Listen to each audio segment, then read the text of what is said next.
What's up, everybody? Welcome into Group Chat Football Live. I'm Peter Ariz alongside D Money. Hope everyone had a great weekend. We're going to keep this thing moving here with one of the best prospects still available in the transfer portal. A big name, played in the national championship from Notre Dame. Rocco Spindler, offensive lineman, is on his way to Nebraska. Made it official over the weekend here. And this is a huge addition for the Cornhuskers D, as their mission this offseason, as we understand, has been get Dylan Raiola as much help around him, not only protection-wise, but in terms of weapons around him. Spindler is a huge addition to the interior of the offensive line. Elijah Pritchett coming over from Alabama as a tackle is a huge addition. Dane Key, receiver from Kentucky. So there were some big pickups here. Those were just some, to name a few. Hardly Gilmore, wide receiver from Kentucky. But you talk about Rocco Spindler here, a guy who was a pivotal part of a national championship team, a team in Notre Dame where he was one of the leaders of that offensive line and was one of multiple offensive linemen to transfer from there this offseason. But you got to be ecstatic about the leadership and the versatility if you're Matt Rule. Yeah, don't forget Isaiah Hunter, right, with those wide receivers. So, like I said, you got the weapons. Now you got to build it up front. Much different type of player than Elijah Pritchett, who highly rated guy, big, athletic, high upside player from Alabama, but maybe not, the production at Alabama. You're betting on the up, right, with him. With Spindler, he brings so much stability to the group. This is someone who just started on a national championship offensive line, contending offensive line, one of the best offensive lines in America, maybe the best. 6'5", 325 from Detroit, Michigan. Michigan wanted this player, but Nebraska was able to get it done. Wrestling background. His dad played for the Lions 9 years in the NFL. And you watch him play at Notre Dame. Physicality, toughness, phone booth player, which is what Nebraska was really built on, right? You talk about, you got Dana Holgorsen coming in now. You're building around a quarterback. You've added all these receivers, but your foundation, historically, guys like Rocco Spindler. So just going through here, played all 16 games this season for the Fighting Irish, started 13 games. He was a one-year eligibility player, so a lot of experience for his one-and-done year with Nebraska. And it's interesting. So this offensive line for Notre Dame's had a lot of shuffling, right? A lot of young players with talent, also guys with injuries, a lot of competition. So if you look at Spindler, lost his job at camp. Week 3 comes in when Billy Schrouth goes down with an ankle injury. But then when Schrouth comes back, Spindler remained a starter, and Sam Pendleton, who had been the starter, went back to the bench. Pendleton is now in Tennessee. All this movement also led Ben Coogan to move to center. He's now at Indiana. So all these kind of pieces moved apart, a lot of musical chairs with high-quality national championship caliber offensive linemen. The beneficiary, Notre Dame's going to have great players anyways. They got young guys coming up. But the beneficiary is all these other programs like an Indiana who gets a center, right? Tennessee who gets a guard, and now Nebraska getting Spindler. This is a guy, just reading the quote here. He said, "It wasn't about money when I entered the portal. I wanted to stay at Notre Dame. However, the stars were no longer aligning for the reasons we said. Guys coming back from injury, young players pushing up, intense competition, not a guarantee to start his last year. I did all I could do and set out to do. Graduated with almost 2 degrees and championships. I'll come back and finish that master's. I wanted to be valued for what I displayed on the field and continue to get developed to the next level and be a part of another great historic culture and help them win and meet their goals. I found that at Nebraska. I'm excited about the future at Lincoln." Obviously, when he talks about being valued, Pete, we know NIL component comes with that. And look, he is more valuable to Nebraska than Notre Dame. Not that he's not valuable at Notre Dame. He was a starter on a team that was in the championship game, right? So clearly he had the surplus that they had there. Guys going to other schools, and he goes to Nebraska where he can really be a staple there. Visited Indiana where his teammate Coogan went, visited Pitt, visited Virginia. Michigan was heavily interested, but ultimately visits Nebraska on Tuesday and goes to the Cornhuskers. And look, when you talk about value, obviously NIL is going to be a part of this discussion, but I see it more like how we talked about it is, look, he was a guy who was a big part of this run this season for that offensive line, and not only this season, but in previous years. But if you're a guy like him who has that 1 year of eligibility and you're not turning pro this year, it's not like a lot of people say, well, he's scared of competition. He's running from that competition, that there's no guarantee he's going to be a starter. But if you're him, you have 1 year left. You want to use that 1 year to play and be a starter, right? If you're not guaranteed to be the guy, this could be one of those moves that we talk about middle of the season and say that really worked out for both sides. Nebraska, he can go in there and be the leader of that team. And then look, NFL wise, if you're a scout, you say, man, this guy was a big part of 2 offensive lines, right? He did it at multiple places. So it's a move that could help him going forward as well. Yeah. And look, this is not a backup player. This is a guy who started for a championship contender many, many games. So he could start pretty much any program in the country, including Notre Dame. He just did start. It's just a matter of, do you want to be one of many competing, or do you want to be a foundational player? Which I think when you look at him in Nebraska on this offensive line, he's a foundational piece. And to me, a bigger piece than Pritchett, because Pritchett is such a high upside guy. But Spindler brings the experience, the credibility, the toughness, the physicality to bring, not only to help just with his own production, he elevates the room. He helps a guy like Pritchett say, hey, listen, I might not be as talented as you, but this is what you need to do to be able to play deep into January. So you look at how the whole thing kind of works out. You have Justin Evans and Henry Lavotsky returning at the guard, but Evans maybe could be center. You lose Ben Scott.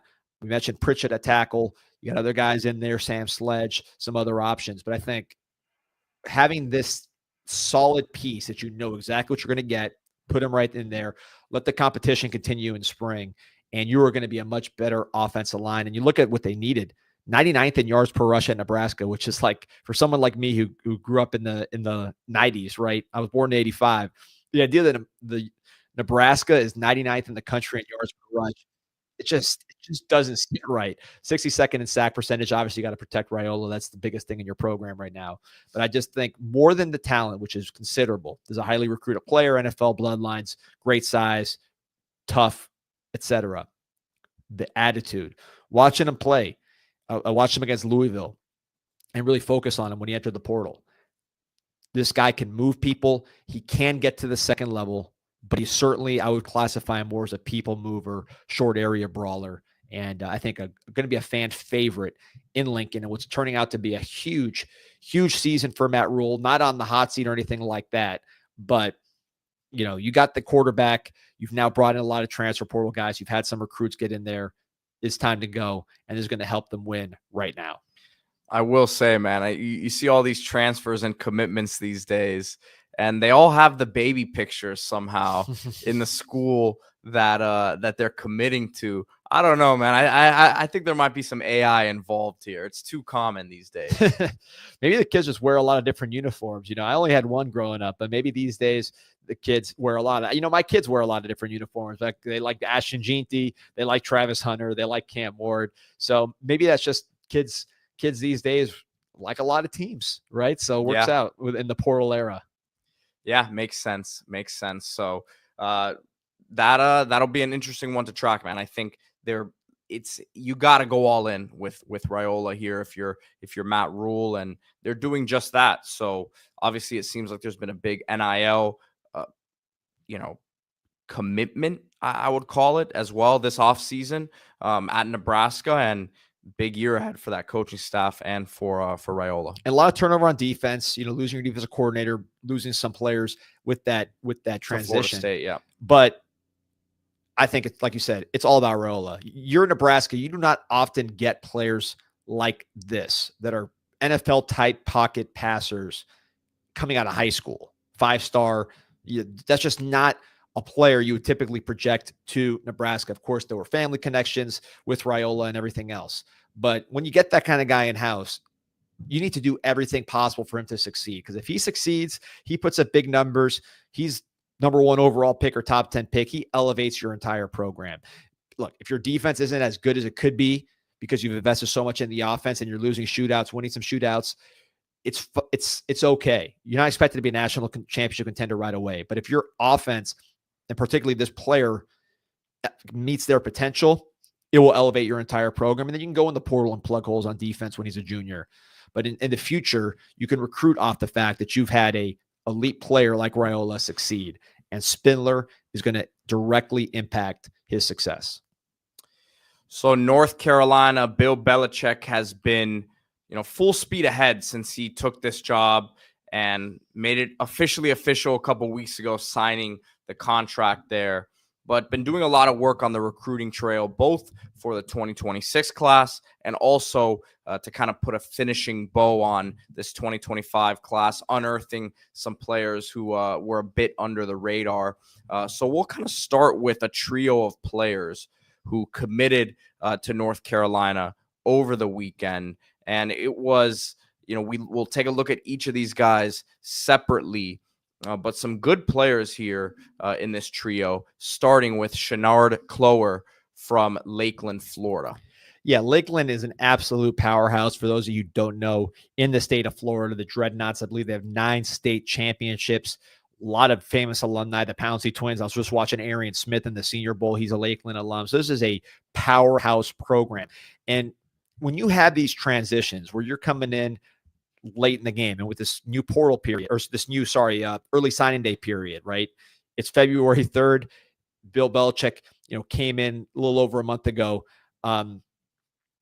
The timing was not there for him to have a very strong December class. It just didn't make sense because of the timing. But when you're in this position where you have this extra signing period, there's not that many names on the board. You have to be resourceful and find late bloomers, right? Or guys that maybe they decommitted because their coach left. You saw with the Wake Forest commits that he's picked up in recent weeks. But a guy like this, Shenard Clower, is in that late bloomer category. UCF, which is the local school in Central Florida, which is where Lakeland is, just offered. So schools that are in that area are starting to realize it. Otherwise, has a lot of FCS interest. But you look at the stats. This is a team that went to the state championship, lost to St. Thomas Aquinas, 28 catches, 556 yards, 9 touchdowns in 10 games. Also intercepted a pass, returned a pair of kickoffs for touchdowns. Someone who I believe was more of a DB in the past and is becoming more of a receiver. You see the speed, you see the quickness, and look at that change of direction right there. Beating the angles too. Yeah, that's functional athleticism right there. You could tell he's skinny and he hasn't developed, in the weight room, which a lot of Florida guys, they blow up in college because they get that weight on them. His coach, Marvin Frazier, and again, this is the head coach of a program that is storied. This is not somebody who's not used to seeing real actual talent. He says he's a different breed. There's no bad part in people being late to the party with him because this is his first time playing the position, talking about wide receiver. But if there's anything similar to a Tyreek Hill in high school football, it's Shenard Clower. This is, again, Lakeland is a real program, guys. So him saying that caught my attention because he's not like some dude who never gets players or plays against great players. Now, you look at him on the track, 11.6, so that's not exactly Tyreek Hill speed, which is like in the 10.3, 10.4. But his play speed is very good, and you see him returning kicks here. Again, this is real competition. This is not rinky-dink competition that he is cooking. So very, very interesting pickup, and I think the fact that UCF offered late is notable because UCF is right there by Lakeland, just a couple hours away. And they decided this guy shouldn't be leading Central Florida, but ultimately he goes further north, all the way up to North Carolina. Bill Belichick and Lombardi getting their guy. Is this the same Lakeland coach who coached Chris Rainey years ago? Maybe it could be. Because if so, then he's definitely seen some speed. Oh, yeah. Chris Rainey, the Pouncey twins. Really, if you look at that Gator team that won championships with Tim Tebow, they were heavy in Lakeland. So if this guy ends up being a player, I think, Billy Napier and that whole crew is going to have a lot of explaining to do. But it happens. We see it all the time. Late bloomers. Devin Witherspoon, right? He's a Florida guy. Goes to Illinois late, even later than this. I think he signed in like June. Ends up being one of the best players in the world at corner. So you see late bloomers all the time. I'll give you another example. Somebody who's from Lakeland but didn't go to Lakeland High School. How about Ray Lewis? Ray Lewis signed in the summer with the Miami Hurricanes. No one really knew about him. Ended up being, in my opinion, the best defensive player in the history of the National Football League. From Lakeland, went to a different high school, but another late blooming kid. It happens. And credit to UNC for being Johnny on the spot. When you're in this position, you got to be resourceful and turn over every stone. This is one example. Get some weight on them, develop them. You might have a player there. So the next guy that we'll talk about here, Kamarian Deuce Thomas from Erasmus Hall in New York. And he actually just received an offer yesterday, less than 24 hours ago, 20 hours ago, as he tweeted out here, as I'll pull up the tweet, and then commits the same day here to the Tar Heels. Another late blooming guy. This is a player who had no rating whatsoever. I mean, he was a true, which is rare these days with how prominent recruiting services are, to have a guy who's a total unknown. This guy was, but defensive linemen, you see it sometimes too, because body types change, coordination changes. Maybe they play different sports. This is a guy 6'3", 280 from Brooklyn, New York, Erasmus High School, which is an interesting school. They got their list of alumni is like 2 pages long, but most of them are not football players. Or Barbara Streisand went, for example, but you do have football players there. Curtis Samuel, now with the Bills, Ohio State grad from this high school. From what I can gather, North Carolina was recruiting Amir Morrow, who is a 2026 running back from this school, and that's how they got tipped off up to Kamarian Deuce Thomas. 40 tackles, 20 tackles for loss. You watch the film, got some power, some fluidity and coordination. I like the hustle plays he makes downfield. You see him tossing a dude there, but he's running downfield, making plays with motor. And the competition is not terrible when you look at it. These are there's some size on the field. There's some athleticism on the field, and he's making plays. So you're not going to bat 1,000 when you're parachuting in here and just getting who's available. But if any of these guys hit, if this guy becomes a rotational defensive lineman for you, that's an enormous win. So you're just trying to get what you can get. Defensive linemen and defensive tackles are rare to begin with. So you look for things like this, the motor, the size, and the flashes of athleticism. And then the last player that we'll talk about here, these are additions for this recruiting class. So these are guys who are going to be on campus here, in the next few months over the spring and summer here, and will be on the roster for next year. And this next one, I think you and I were both big fans of this one. Kennedy Uzoma from Maryland, a guy who was set to go to Minnesota in gray shirt there. And man, I don't know how the heck a guy like this with this body type looks like good straight line speed, as we'll pull up the highlights here in just a second. But really nice late pickup here for this class. Receiver, tight end, was committed to play defensive end at Minnesota potentially. So we'll take a look at this guy's clips right here. Yeah, gray shirt, meaning he sits out a year, then comes in the next class. Obviously, he chose to go with the immediate scholarship to UNC, who's looking for players. And I think it was a smart move by UNC to bring in this body type. You see the straight line speed, like Pete, you mentioned, just running straight down the field at 6'5", 210 plus. At defensive end, you see the same size and straight line speed, but there is some stiffness there. I think, what he's doing here, just going straight up top. Look at him, just look at the strides, man. He really can go, and you see the size. The size is there. We'll see where he develops. I remember Jared Verse, a guy who completely slipped through the cracks before, goes to Albany and then transfers to Florida State. He kind of looked like this in high school. He was like a tight end, same size as this guy Uzoma, and was more of a tight end at that time, straight line speed guy, developed into a defensive end. So who knows how it turns out. Good one after catch there, though. I mean, 100%. And you see the sack. I don't know if I see the fluidity of a pass rusher with so much change of direction, but once he has a path, I mean, he closes distance in an absolute hurry. So, could this guy be another Jared Verse? It's not outside the cards. From Frederick County, Maryland, you look at the stats, 34 catches, 817 yards, 12 touchdowns. Defensively, 24 tackles, 3.5 sacks, 2 forced fumbles. But when you look at how they're recruiting him, he's being recruited by Garrick McGee, who's the wide receivers coach. So it seems like wide receiver tight end from Uzoma. He said, with Belichick, their offense is very unique. They want to use me more of a Rob Gronkowski, where they pretty much use the tight end as a hybrid, and they just incorporate him into the scheme. It's like a 3-in-1 package, honestly. Slot, using as an outside receiver. I think that's going to be a very scary nightmare for the ACC, and it's going to be the reason that we win a lot. So clearly the initial plan and the recruiting pitch is offense. You see the one-handed catches here. And we'll see. But I do think back to watching Jared Verse, who was another guy who had the same kind of, he had even less recruiting interest really than Uzoma did. Ended up being best rookie in the NFL on the defensive side of the ball. So who knows where he develops, but you get the size, you get the speed, and you figure out the rest later. Look at that, man. He's got the the bar right there. It says, "My name ain't Jeremiah, but I sure can Smith these boys." Using Jeremiah Smith references, man. Jeremiah Smith already a young legend, man. Crazy. That's how you know you've arrived. But yeah, man, I think when you look as a whole at what UNC did, I honestly, they're in a tough situation, right? Because they're coming in behind the 8 ball and everything. Portal, 25 class. The 26 class is the only thing that they're somewhat on time with. And even then they're still behind probably, but they're at least able to do what they want to do, set their board and kind of evaluate with more of a cushion time-wise. The portal class, you could see some of what they want to do in terms of adding size. We've reported on it extensively in Group Chat Sports. You can see all the old videos here if you like and subscribe. We got a ton of UNC content.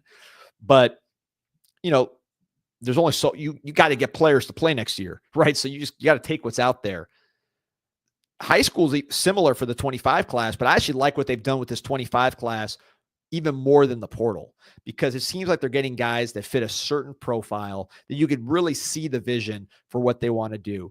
Big, physical linebackers, guys with some projection, like Uzoma, where they could be versatile pieces for you, regardless of what side of the field they end up at. Late bloomers that the reason they're available is because they just had great senior years. Catching those Wake Forest transfers who were not, they're not available because no one wanted them, and they're available because their coach left, and you can go re-recruit them. So all of that to me makes a lot of sense. I really like what they've done to salvage that 25 class. Of course, you got Bryce Baker, top quarterback in the state, one of the top quarterbacks in the country. So you have him to build around as well. That's your premier guy. You're able to keep him. But these additions on the fringes, 2 or 3 of these guys hit, you've really, really helped your chances. And if you get even more than that to hit, God bless you. You've really sped up the process with the rebuild. So sticking with North Carolina and Bill Belichick here, but switching gears to a bit of an interesting topic here that, we talked about how they're bringing in multiple players here for the 2025 class that we just talked about. There's another group of guys here. We're going to talk about a trio of lacrosse players, some of the top lacrosse prospects in the country that committed to North Carolina over the weekend, not only to play lacrosse, but also to play for Bill Belichick on the football field, a couple 2025 prospects and a 2026 prospect. So we'll talk about all 3 of them here in the same segment. But we have to first talk about Belichick's history with lacrosse, his connections and ties to it. Obviously, Chris Hogan, a player that he coached with the Patriots, that he brought over from lacrosse. And just, you look at these guys here, it could potentially lead to a pipeline of lacrosse athletes, as Carolina has a tremendous program on that side of things. But now with what Belichick's trying to do and his ties to the sport, could be a nice opening here for them to bring some really good athletes into the football program. Yeah, this is so interesting on so many levels. It is something to watch, not just now with this class and these 3 kids, but going forward. Well documented that Bill Belichick's second favorite sport is lacrosse. All 3 of his kids played it. He had the lacrosse goal at his house. You look at some of the things he's done internationally. He built a lacrosse field in Uganda, the Bill Belichick field. He wears the Croatia lacrosse hoodie around. You mentioned guys like Chris Hogan, some of the players he's brought in. He played himself at Wesleyan, so he has experience personally with the sport. He says he likes to play catch sometimes just for fun and to unwind from all the stress of being an NFL head coach. So those connections are all well documented. But then you look at the national championship game, right? A guy like Jordan Faison, who's a lacrosse player at Notre Dame, the number 1 lacrosse program right now in the country, who's also a wide receiver for that Notre Dame team, literally the top of college football, 356 yards this past year. And Faison's from South Florida. That's not necessarily a hotbed for lacrosse, although it's getting better. Shout out to my boy Kurt Lunkenheimer, 3-time national champion at Princeton, kind of putting a lot into the programs down here. But North Carolina is close to real lacrosse hotbeds. Talking about Maryland, the Northeast. Bill Belichick's name rings pretty true out there, considering that he is an NFL guy. That's NFL country. So you look at the regions that are either close to North Carolina or within range, you can pluck these two-sport athletes and sell them on playing both sports. North Carolina plays in the best lacrosse conference in the ACC. That's a nationally ranked program. And of course, you have a head coach who will welcome two-sport athletes. Now you got increased scholarships in football, so you have more flexibility that way. You're not taking one of those limited football scholarships to have a two-sport athlete that you may not be able to have in spring or whatever. So it's a lot easier to stomach having a player like that without sacrificing football-only scholarships. It's just it's an interesting fit. Here's a quote from Notre Dame's lacrosse coach Kevin Corrigan about the combination of skills required to play lacrosse and to play football in the crossover. He says, what wouldn't translate? Changing directions, reading a guy's hips to know when to come out of your break, deception. You're using it to make guys think you're doing one thing when you're really doing another. Those are all traits that you're using on both fields. Forget about the acceleration and stopping and those sort of things. All the athletic traits translate very easily. So Bill Belichick obviously agrees because you got three guys here, 225, 126, that are going to be playing both sports at the University of North Carolina. You want to start with the quarterback here, Gary Merrill?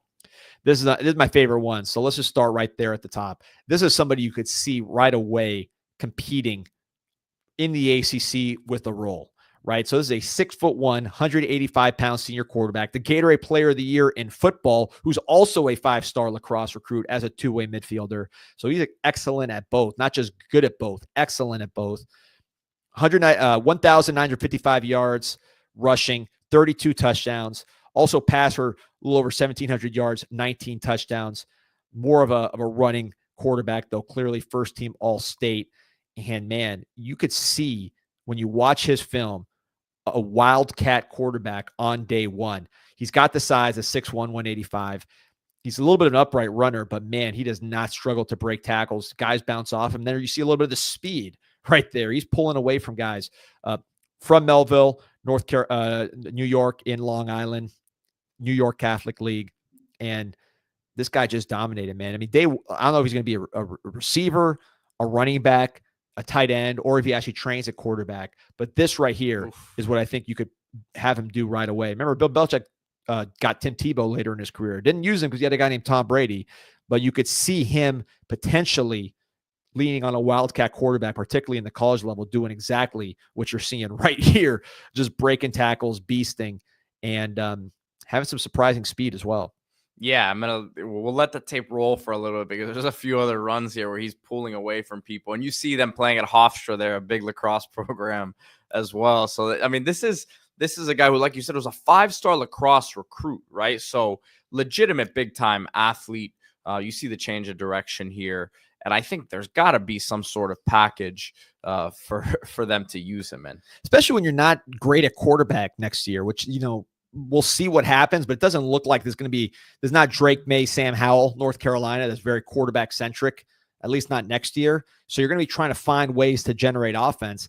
And I think this guy, I mean, look, it's crazy for a guy that, I don't think he has a 247 profile page, but Bill Belichick's never been one to do things the normal way. He always looked for little edges. But this is the Gatorade Player of the Year in the state of New York, which is crazy to me that he doesn't have a 247 page, unless they just thought that he'd go play lacrosse. Right, and he could throw. I mean, you're seeing him throw here. So if he's a drop back passer, maybe that's not what you need, but he can throw if everybody's in the box. And that right there, that read option, I mean, this is classic wildcat, and then the game-breaking speed, at that level, game-breaking speed. But I would say certainly ACC caliber speed when you combine it with the strength and physicality. So right there, you see? I mean, you could run that if teams get too aggressive, and he'll be able to throw well enough to keep defenses honest. That his main position, what he majors in, who knows? He's a little bit upright to be a running back, perhaps. Maybe a wide receiver is more of a fit. But this right here, I think, translates day one. Yeah, without a doubt. And you see the red zone as well, little weapon around the goal line. I got to see his lacrosse highlights. I'm wondering what this guy can do. Yeah, with here let me pull up some clips right here. We have a 3-goal performance. I don't think they call them hat tricks in lacrosse. I don't want to sound ignorant. Yeah, exactly. Here. We're not lacrosse experts here, but an athlete is an athlete. And obviously the physicality of the sport of lacrosse, you can see it on the football field when he plays football. He gets that done. But, look, best football player of all time. Many people believe Jim Brown, outstanding lacrosse player, one of the best of his era. Anybody you talk to, also from this area, by the way, I believe Jim Brown is from the New York City area as well. So, not saying Gary Merrill's going to be Jim Brown. you do love your comparisons, but that's about as wild as it gets right there. But I'm just saying, interesting player for sure, and he'll definitely help UNC's lacrosse team. And look, maybe this also helps UNC lacrosse, that if someone wants to play both sports and maybe they don't get that opportunity to say at Notre Dame, like Jordan Faison did, you could have some crossover.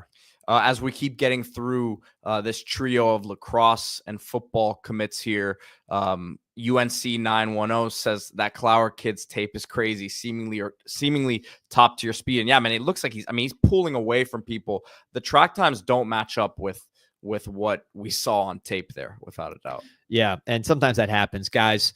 I think he only had one track time listed, so he's probably not a normal 100-meter runner. By the way, if you're watching the standalone clip on the lacrosse kids, we also did a video which is being referenced here by UNC 910 on the other players added to the class of 2025. So a lot of UNC coverage here, man. If you guys like UNC football, like and subscribe to Group Chat Sports. We're so fascinated by what Belichick is doing there. We're covering a lot of their moves because they're all very unorthodox, and the lacrosse factor, I think, is something it's not going to be a one-off, or in this case, a three-off. It's going to be something you're going to see over time, maybe develop into something that's unique in college football. Now, the next elite lacrosse prospect that is also going to be playing football at North Carolina, Jermaine Anderson, and as Ty Zanders says here, who's a national analyst for Prep Lacrosse, says a top 50 recruit in lacrosse. Jermaine Anderson announced he will play for UNC football, Fredericksburg, Virginia, 6'2", 195, and a guy who plays sort of a linebacker safety role. A lot of clips here in coverage of him dropping back on his huddle that I'm going to pull up right now. Yeah, a fluid linebacker, right? So another thing about Belichick that he's kind of famous for saying is he hated when scouts told you what a guy couldn't do. He's like, tell me what they can do, and that's how we'll use them. That's really what we like to focus on. And with this kid right here, just watching his highlights, this is what he can do, is cover. There is so much of a need for coverage linebackers. And this guy, again, showing the change of direction from lacrosse, he is someone who, as he continues to develop on the football field, maybe he comes in on obvious passing downs and gives you some size and physicality, but also the ability to cover. There you see him on special teams.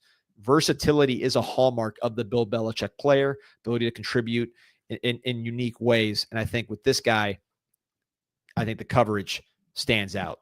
Yeah, no, the speed is really solid for that position. And it's someone who, again, you get him now in the North Carolina weight room program and stuff like that. 195 right now with his frame could become 215.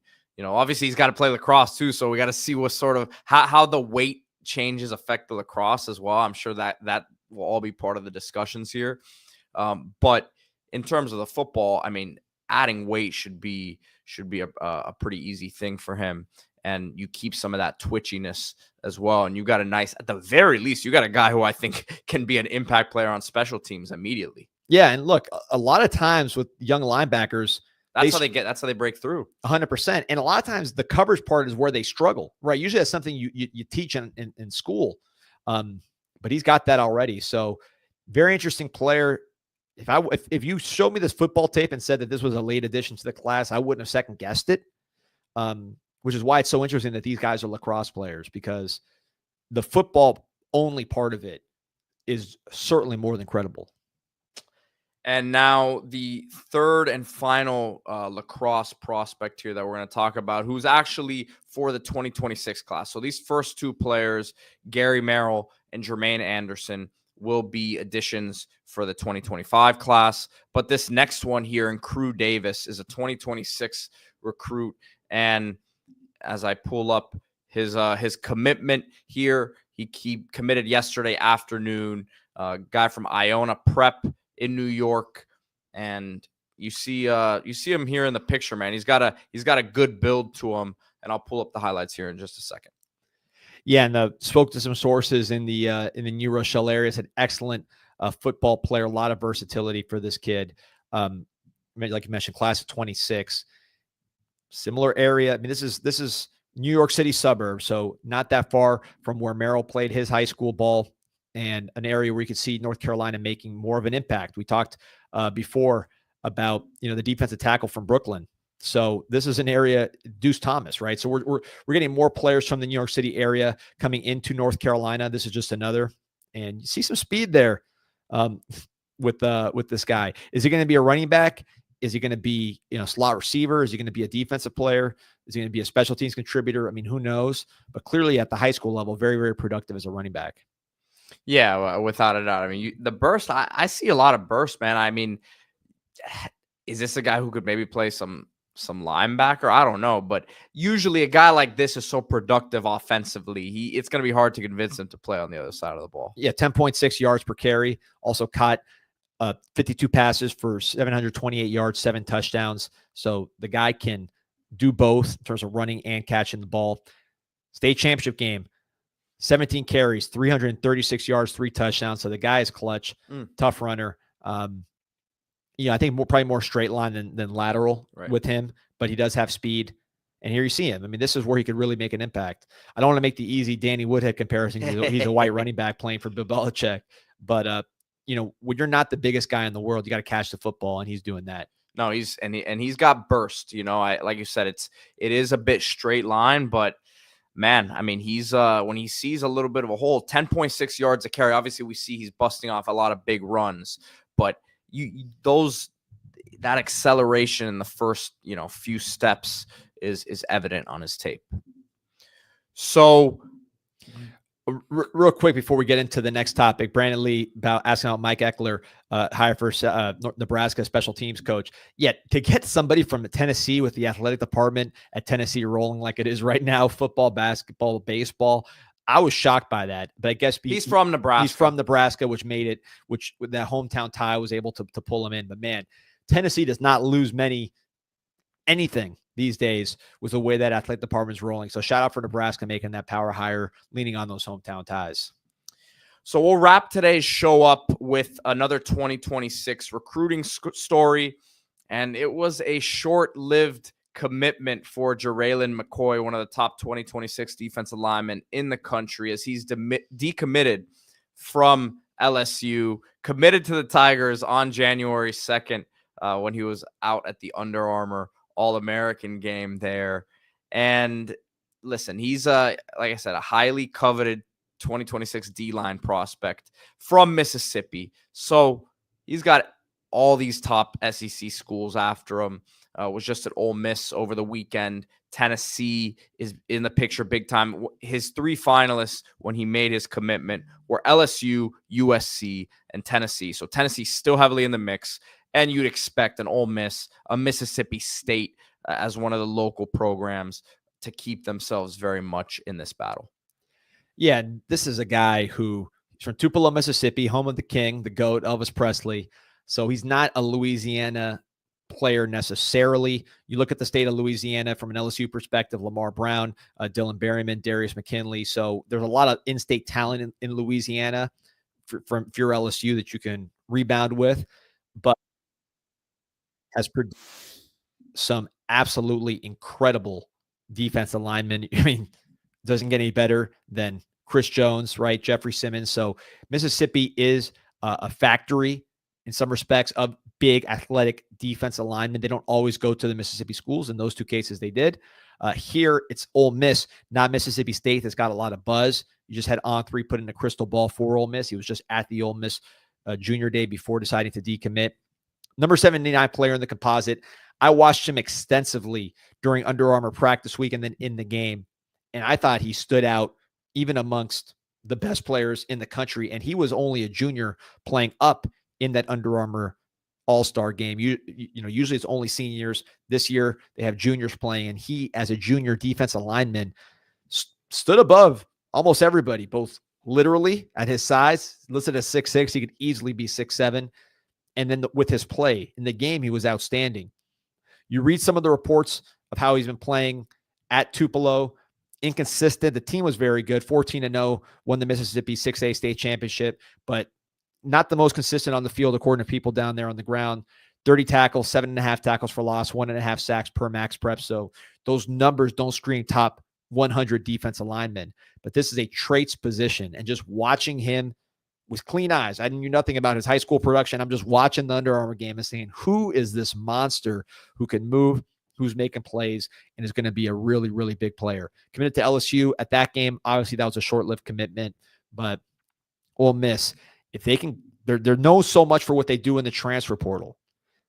Guys with this size and athletic ability are very, very hard to get in the portal, or they're very expensive. They've done it, right? They got Princely from UF. They got Walter Nolan from Texas A&M. Two guys that are going to go in the NFL and be paid pretty well. So they've shown the ability to do it at Ole Miss, but it's not easy, and it definitely is not cheap. Yeah, and you see him here going through some drills at the Under Armour game. It's just that frame of his 6'7", 245. It's not – sometimes you get a 6'6", 6'7" kid at this age, and they have a lot of weight they need to put on. They're really – it's going to be hard to distribute that weight with that length, right? This guy doesn't really look all that far off from putting on that good weight, and it should be distributed pretty well from what it looks like. Not a guy who's very – like he's long, but it's not a lanky, like need to just – put on 40, 50 pounds sort of weight. That could happen naturally. Yeah, and you look at a guy like, Jared Ivey, right? So Jared Ivey was a transfer from Georgia Tech to Ole Miss, played in the Senior Bowl, going to be the NFL. Some similarities there from a body type standpoint. Big, tall, really athletic guys with some weight on them. But I think, with McCoy, he's even heavier and more talented than Ivy was coming out of high school. Ivy, top 175 player. McCoy currently ranked in the top 100. So we'll see what happens there. Like we said, SEC schools all over him. One commitment in a month. I have a feeling that if he commits soon, that recruitment still won't be over. This one will probably go till next December, as a lot of these big ones tend to do. But we'll keep you guys updated here on Group Chat Football Live. Thank you to everyone who joined us today. Remember to hit that like button and subscribe to the channel as we go live every day here, Monday through Friday. And we'll keep you guys updated on the biggest news in college football, both transfer and recruiting related and much more. Thanks to everyone who was on with us today. See you guys tomorrow. See you tomorrow.